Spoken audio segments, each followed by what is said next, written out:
What's going on, my beautiful people? Dilo here from Rincon de Armas. Today's video is going to be on FTT104's Gunsmithing Tools Lab. Today's date is June 16th, 2024. All right, so as we get started, I'll be honest, it's going to be a brief video, probably 2 minutes short, if that. Today I'm using the Taurus GX4. That OD green beat up gun right there. First thing you want to do to make a firearm safe is remove any ammunition sources. No magazines, boom, gone. All right, no magazines.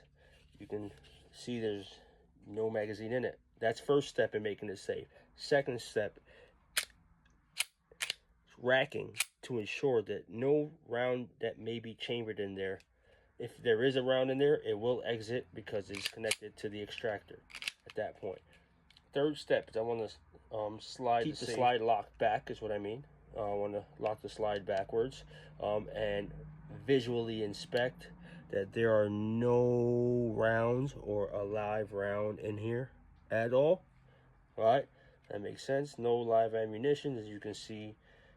All right, last thing I want to do to make sure it's safe is physically inspect it with my pinky. I'm going to dig in there while I'm looking as well and visually inspecting to ensure I do not feel a round in that chamber block. Does that make sense? Hope so. Did to me.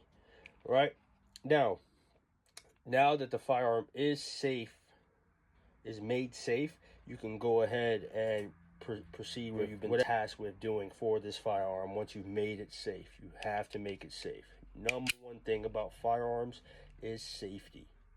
As you can see, no rounds are popping out of that extractor hole, right? And the gun's good to go.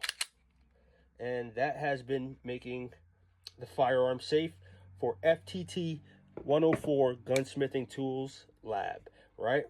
Thank you guys for watching so much. Hope you guys enjoyed the video. Take care and happy shooting. Peace.